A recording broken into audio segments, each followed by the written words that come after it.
こんにちは、漫画素材工房です。本日はイケメンの顔を描いていきます。顔を描くのって本当に楽しいですよね。今回は描き方や手順をいろいろと変えて試してみようと思います。まず最初に一番オーソドックスな顔と十字線から描く手順ですね。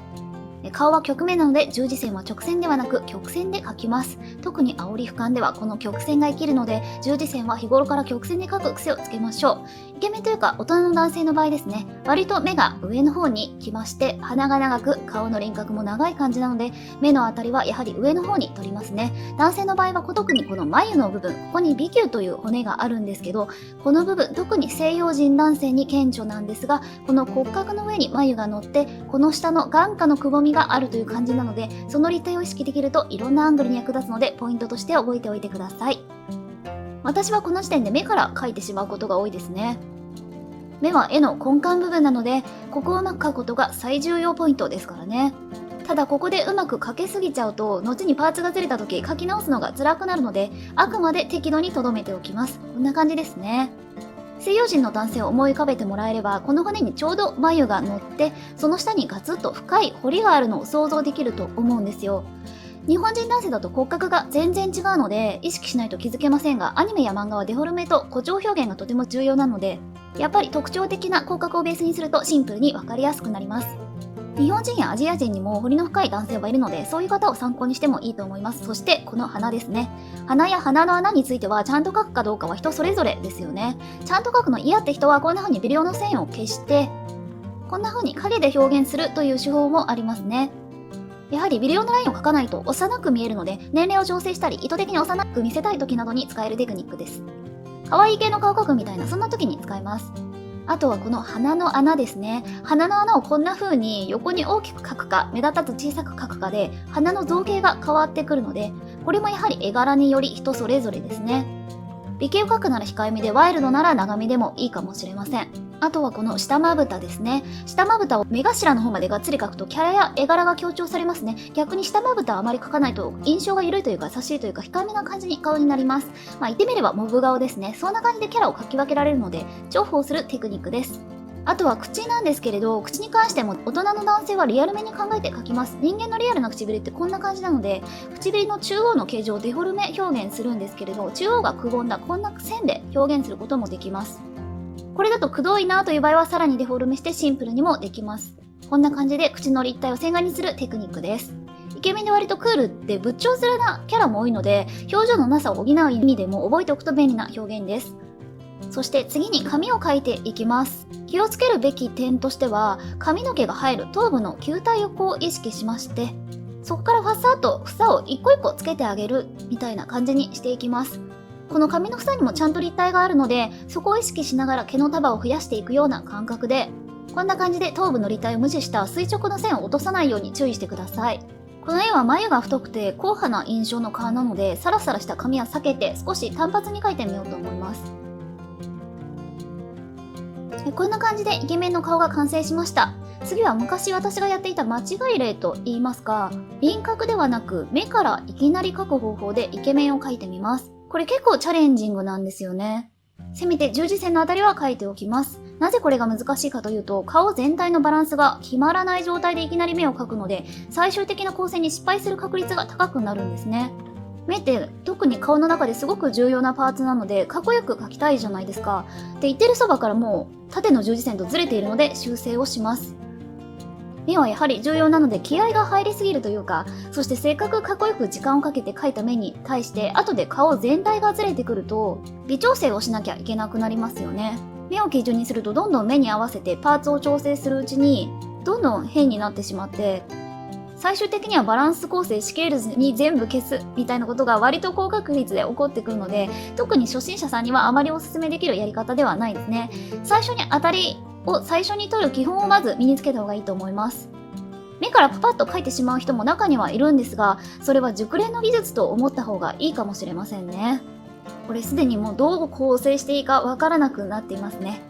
そしてイケメンはやはり口の表情が乏しいので表現が非常に難しいですね。あまり表情を出しすぎるとキャラの雰囲気が壊れてしまったりするので、髪の勉強におすすめなのはやはり 3D キャラですね。私今原神というゲームをやってるんですけど、すごくアニメ上の 3D モデルで髪の毛がピンピン跳ねたキャラが多いんですが、3D 回転してその房の見え方を確認できるんですよね。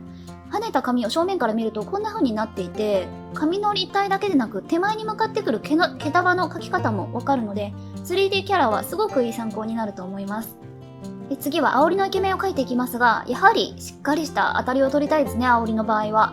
ただこんな風に政治的な当たりなんて描けないよって方が大半だと思いますので、そういった時はこの太った卵に側面と底面を足したものを描いてあげましょう。後頭部は別の球体パーツとしてくっつきますので、これも忘れずに意識してください。そして耳と顎をつなげていくと煽りの当たりが完成します。顎の形は顎マスクというか、よくロボットものとかで顎にパーツがついているかと思うんですが、あれは顎の立体を模して強調したものですね。実際には描かないまでも顎を一つのパーツとして意識できるので、知っておくと便利です。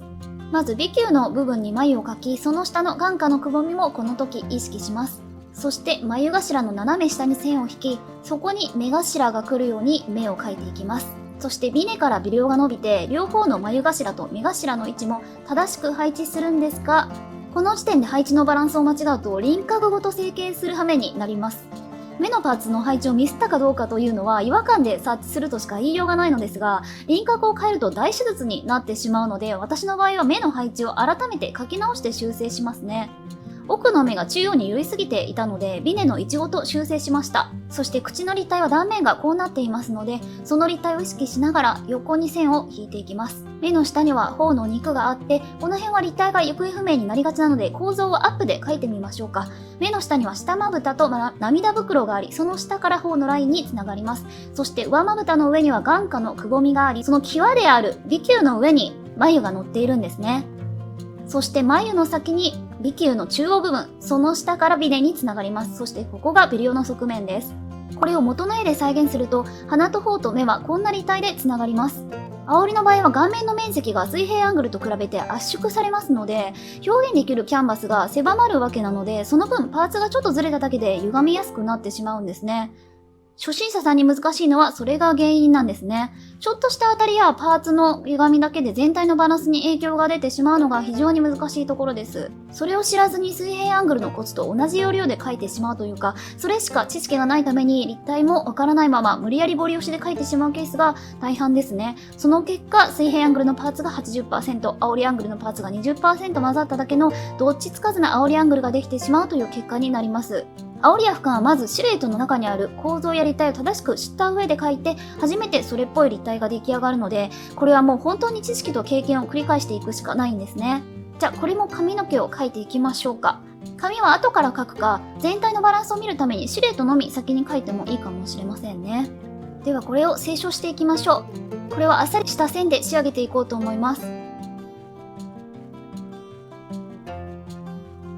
そして人間の口はくちばし状に前に出っ張っていますので、煽りや俯瞰では口の部分はこの出っ張りの分だけかなり強いカーブがつきます。なので笑っている顔を水平アングルと同じ要領で表現してしまうと、特にイケメンの場合、間の抜けた違和感のある顔になってしまうんですね。なので口のラインは立体に沿ってカーブして、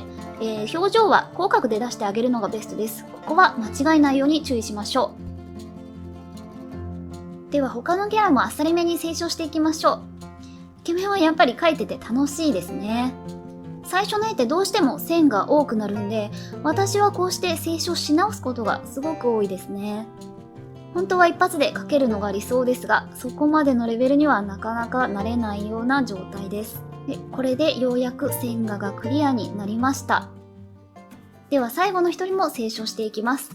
目から描いたやつ、やはり全体的にバランスが悪いですね。悪すぎはしないんですが、なんかしっくりこない感が強いです。これも線をクリアにしてあっさりさせてしまいましょう。無駄な情報を削いでいくとデッサンのバランスがよりクリアに見えてきますね。最初の段階では苦労した紙もすでに輪郭ができているので、中身に集中して立体を作ることができます。はい、以上こんな感じにイケメンを描いてみました。最後までご視聴いただきありがとうございました。